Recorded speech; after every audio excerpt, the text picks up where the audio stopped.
Salut fidèles abonnés, merci de recevoir mes salutations agro-éco-responsable. La terre ne trompe pas, c'est vrai, moi je ne triche pas avec elle.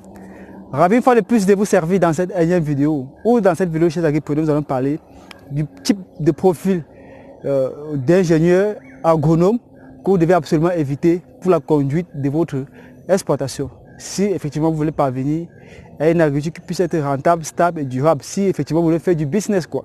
Alors, si vous nous découvrez à travers cette vidéo, alors ceci n'est pas un hasard, ça veut tout simplement dire que vous êtes à la recherche de conseils, d'astuces, d'informations qui vont permettre de booster votre agri-attitude et que votre agriculture puisse prendre une attitude poussée et que vous puissiez rentabiliser votre projet agricole. Alors, ce n'est pas un hasard.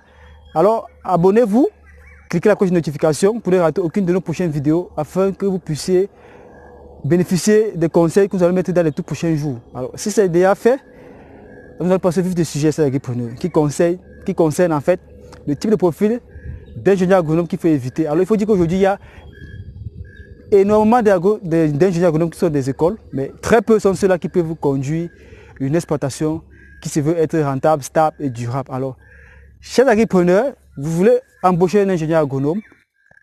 Déjà, il faut pouvoir embaucher un ingénieur de terrain et non de bureau, parce qu'il y a beaucoup d'ingénieurs qui sortent, quand vous leur dites on va aller travailler en exploitation, est-ce que tu peux dormir en exploitation? Ils disent que non, je ne peux pas dormir en exploitation, vraiment, non.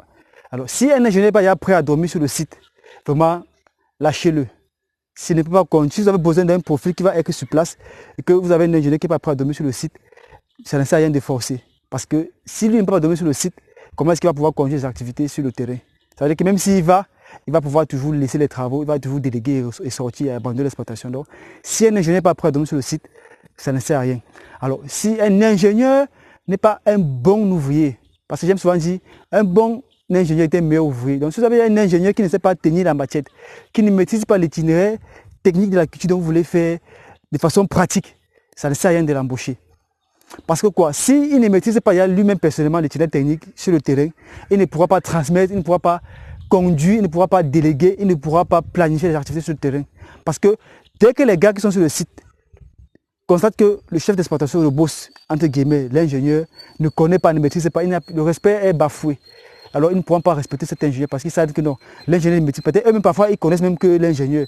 Et imaginez-vous que vous avez sous vous des gars et que ces gars ont un peu de connaissances que vous. Vous voyez qu'il n'y a pas de respect. Et s'il n'y a pas de respect, les consignes ne seront pas respectées. Si les consignes ne sont pas respectées, c'est l'exploitation qui va en prendre un coup et puis par conséquent, votre investissement aussi derrière. Donc, rassurez-vous vraiment de prendre un ingénieur qui a la maîtrise du travail technique sur le terrain, qui est capable de dormir sur le site, qui peut mieux manager et mieux planifier. Pourquoi? Parce que quand l'ingénieur lui-même ne maîtrise pas déjà les activités sur le terrain, peu importe le personnel qu'il a sous la main, il va trouver que peut-être c'est inférieur ou c'est énorme parce qu'il ne saura pas comment l'activité est pénible, il ne saura pas le nombre de temps que ça va prendre, le nombre de personnes que ça va prendre pour réaliser cette activité.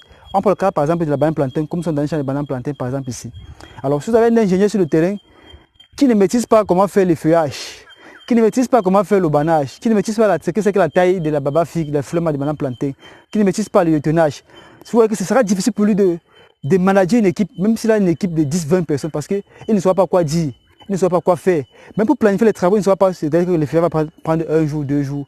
Parce qu'en fait, il ne connaît pas faire, il ne connaît pas la pénibilité, il ne connaît pas le personnel qu'il lui faudra pour faire cela. Donc, il est primordial et indispensable de vous rassurer de cela avant d'embaucher votre ingénieur agronome. Alors, vous allez me dire comment savoir lorsqu'on vient demander le travail. C'est simple.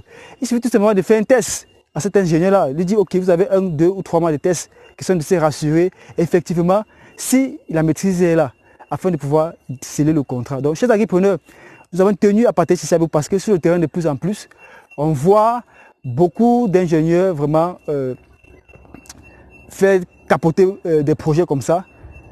Nous ne sabotons pas les ingénieurs, mais nous connaissons que c'est difficile. C'est difficile d'être ingénieur, c'est 5 ans d'études et autres, mais nous interpellons aussi les ingénieurs beaucoup plus à aimer le terrain et ne pas chercher toujours la ville.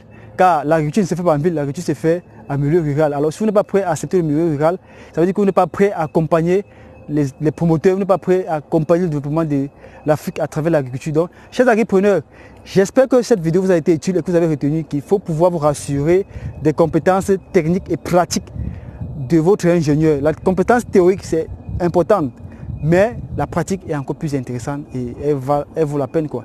Alors, chers agripreneurs, disons à très bientôt pour un sujet encore plus intéressant, encore plus alléchant. Vive l'agriculture africaine, vive l'agro-africanisme. C'était comme ça pour vous le chantier agro-africain, pour vous servir avec beaucoup de plaisir dans cette vidéo, tout en espérant que vous avez retenu la leçon et que vous saurez mettre cela en pratique. Question de ne plus vous tromper dans le choix de qui va vous accompagner, qui va accompagner votre projet. Alors, à très bientôt, bye bye.